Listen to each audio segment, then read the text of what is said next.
Most people will tell you that if you want to play in the old car world, you better plan on spending at least $15,000 or $20,000. We're here in Portland, Oregon to test that theory. I'm Rob Sass, publisher of Hagerty Classic Cars magazine. I'm Nick Janes, automotive editor at Digital Trends. I'm Stefan Lombard, managing editor of Hagerty Classic Cars magazine.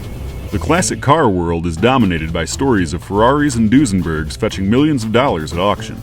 In order to prove you don't have to be a high roller to get into the classic car hobby, we've challenged 3 guys to buy 3 cars for under $3,000 apiece. I'm a reasonably seasoned Craigslist buyer. Over the years, I've probably bought 15 or 16 cars on Craigslist, but for the first time, it's failed me. So I'm here at Cars and Coffee in Portland to see if I can turn up anything to buy.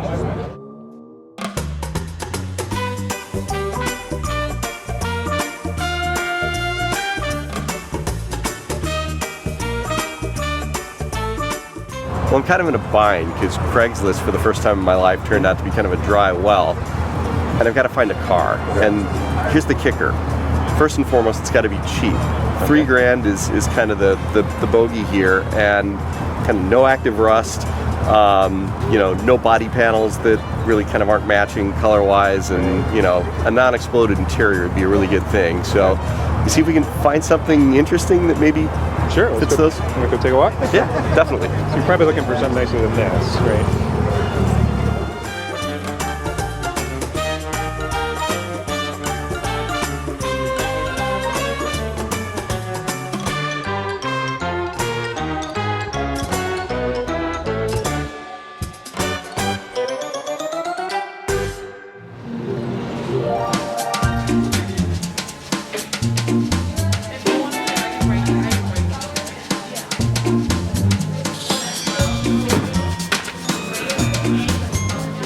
Before I set on my classic car search, I decided to get some classic American brain food into my body, re-nourish and replenish. Although new cars are a bit more my style, a classic car is going to be fantastic. Sweet rig! Hey, thanks very much. Appreciate it. It's a 1964 Chrysler New Yorker. I love it. What do you got under the hood? It's a big old Hemi 400. That's awesome. And it's the original engine, but it's completely rebuilt. You know, I'm actually looking for a classic car right now, around the $3,000 mark. Do you know anybody who might be selling anything? You know, there's somebody who owes me a donut favor. So I think I can work some magic and make you a deal with somebody.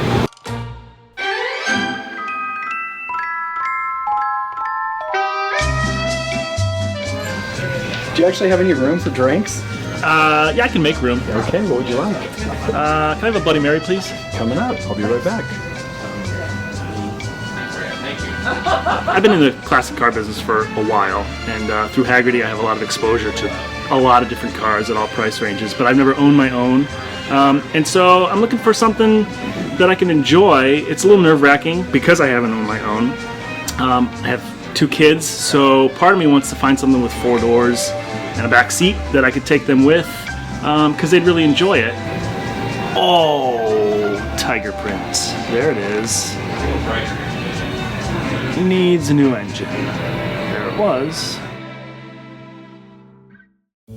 We're back in the studio after our exhaustive search to find 3 of the best $3,000 collectible cars in Portland, Oregon. I feel pretty decent about my choice. How do you guys feel? Absolutely, very strong. Yes. All right. Yes. You mind if we do the big reveal? Sure. Start with mine? Let's do it. Yeah. All right, let's do it. I'm pretty sure that of the 3 cars here, I've got the only legitimate cultural icon. And also pretty sure that because of the car's iconic status, that you guys probably know what's underneath this cover. But should we do the honors? Yes.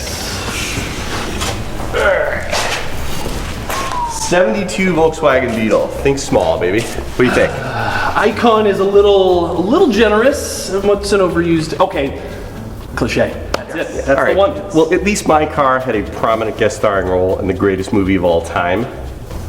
Herbie Fully Loaded. The Big Lebowski, the detective's car, the bald detective. Okay. It's a big deal. Okay. Those bumpers, if I'm not mistaken, are pre-72, a little earlier? 60s? Yeah, they're 60s. Details. But, you know, as much as the surroundings might say otherwise, this is not Pebble Beach. I picked it because it's a solid, fresh interior example of, did I mention an iconic car? And it runs like a Swiss watch. It's shiny. I think it'll win you over. Okay.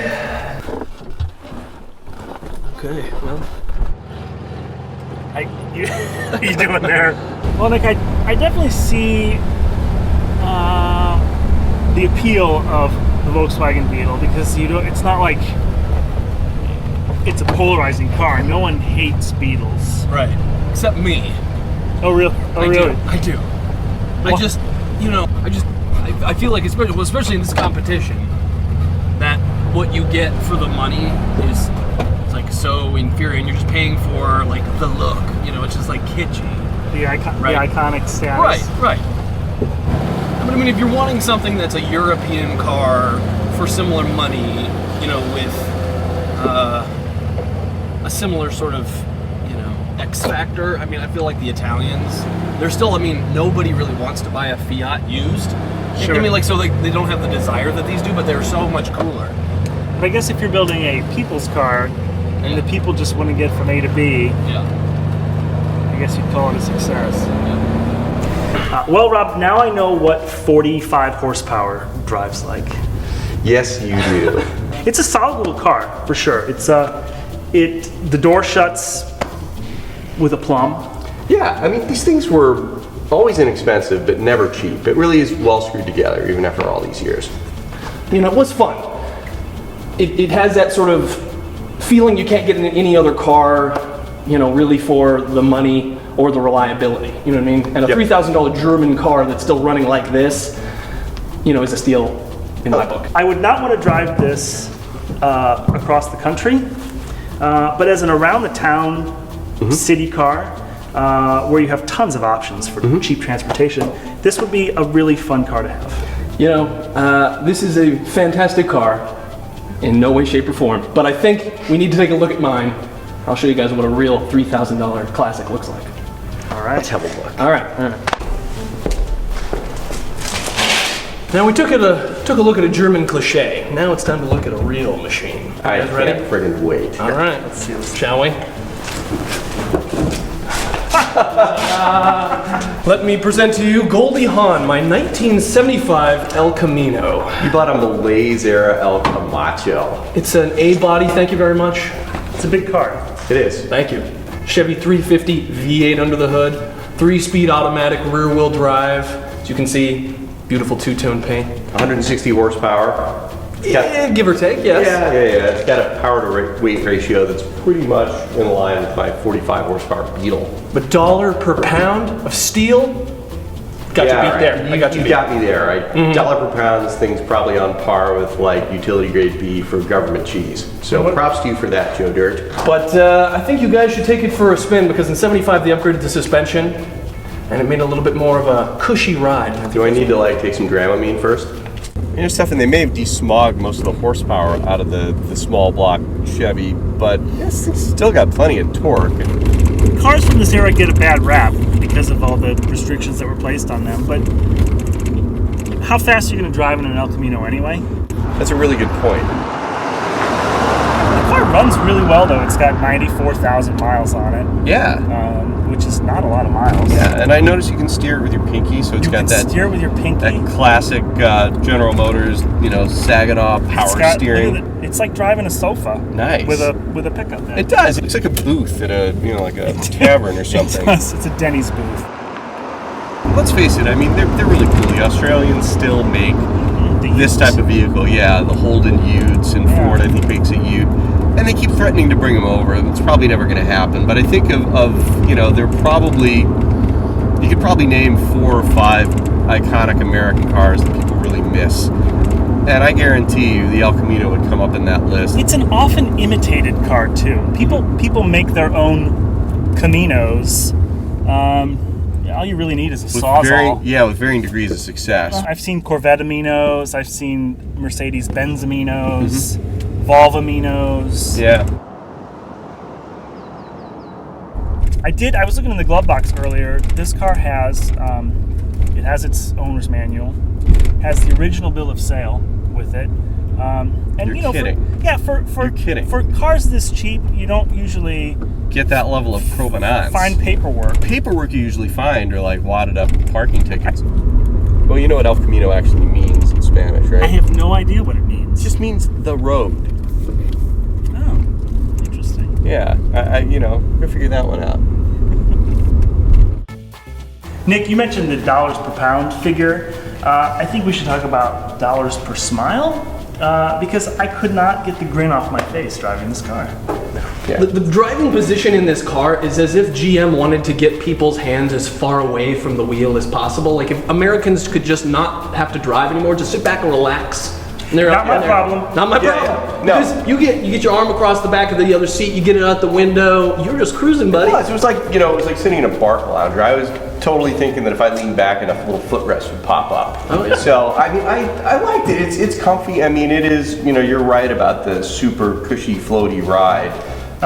It's a boat. Rob's car is a dinghy. I wanted something that was actually sporty, and I could whip through traffic in, and so I think you guys should take a look at what I found. All right, so you guys know that I have a couple of kids, so I looked long and hard for something that I could carry them with me in. Four doors, 4 seats. It just doesn't look like that though. No. this- I'm thinking Porsche 924. Celica? I said screw my kids, and this is what I got. I'm sure you'd like to see it. RX-7. You bought the car that the dude who wanted the 924 got because he couldn't afford the 924. Yes. Dropouts Porsche. But in the end, All this is a much better purchase than a 924. And I'm sure you're going to tell us why. Yes, this is an 85 GSL SE. Oh, you got the big block. I did. It's got All right. the 13B rotary in it, 135 horsepower versus 110. Well, I'm ready to get behind the wheel of this bad boy. I am too. Let's go. All right, let's do it. All right. This is about as loaded, I think, an RX-7 as you could get. I mean, it's got real leather seats with kind of this Real leather? 80s. Is that what you want to call that? Well, hey, look, it's it's not the height of the Naga. It's got definitely that 70s stereo feel, high tech.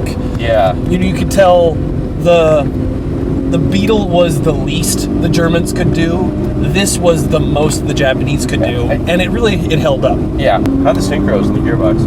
Feels good. Yeah, It's got plenty of power. yeah.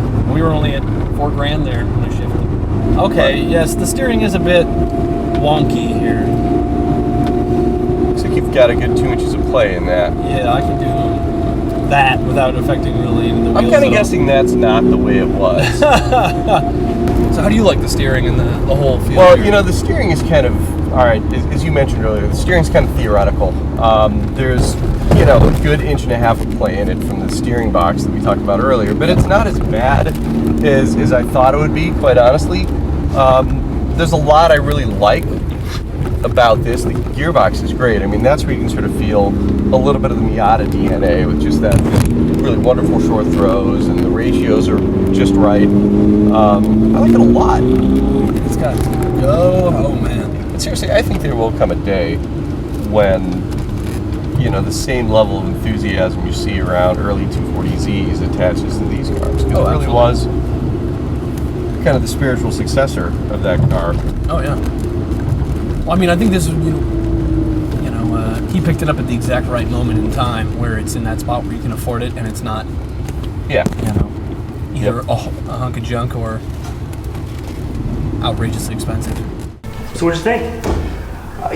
Sadly, I have to say I'm the only one here who's old enough to remember these things when they were new. I love the sound. I mean, that came right back to me instantly. It sounds like a nuclear-powered chainsaw when it's up around, 6,000 or 7,000 RPMs.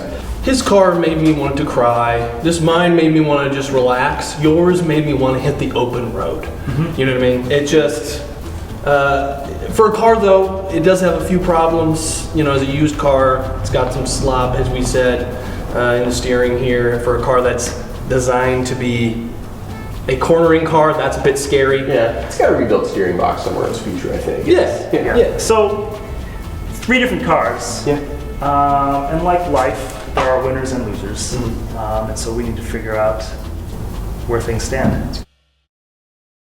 Stefan said in life there are winners and losers, so we're going to assign some arbitrary points to these cars and figure out who wins and who loses. Well, I gotta hand it to you, on a price per pound basis, Goldie Hawn here is the clear winner. Big packet of points for that. Oh, she's a sweet, sweet beast, isn't she? Yeah. Thank you. You also went under budget with this thing. What did you pay for it? $27.50. $250 under the magic $3,000 mark. So points for that. Thank you. To the hot tub conversion, that's where the extra money will go. Stefan, you also came in under budget for that thing. I did. I was $200 under budget, $2,800. So points for that. 3 guesses who came in over budget. This guy, right? Yeah, all right, $200 over the magic $3,000 mark on for the icon, the certified icon. Did they at least give you a hug with it? Who's certified? Yeah, right. Me. So yeah, I lose some points for that. Goldie Hawn's got these bitchin' aftermarket alloy wheels that I actually kind of like with the mismatched raised white letter tires. So you get points for the aftermarket wheels, you lose points for the mismatched raised white letter tires.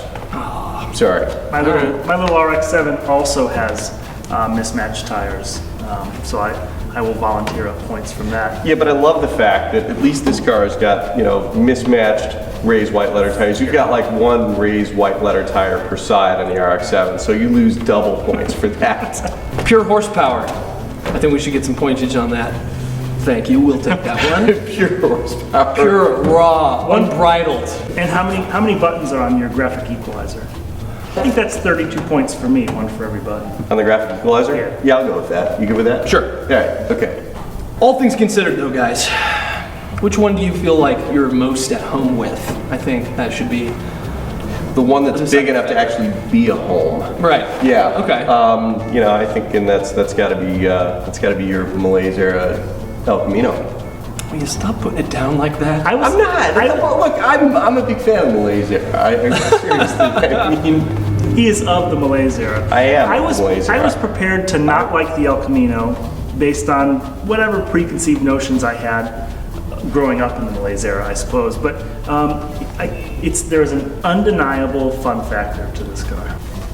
You know, I think I gotta go with. I can't even say it. It's so painful. But I'll say it for you. The El Camino. Yeah. Goldie Hawn. I gotta go with Goldie. I gotta go with Joe Dirt's El Camino. As much as I love the RX-7, I also have to go with Goldie. Well done, Nick. We're all winners, you know, because we bought 3 cars with $3,000 each to spend. And all the cars that we looked at that we didn't buy, we turned down some really fantastic cars. Yeah. So. Yeah, I mean, at the end of the day, I mean, the object of this is to basically show where the real entry level is in the cool old car world. I mean, everybody's, you know, we've all watched the TV auctions, and we've all been conditioned to think that unless you have $25,000 or $30,000 to spend, there's really nothing out there for you. So, you know, yeah, 3 guys with $3,000 to spend bought 3 interesting, very different cars. So, mission accomplished.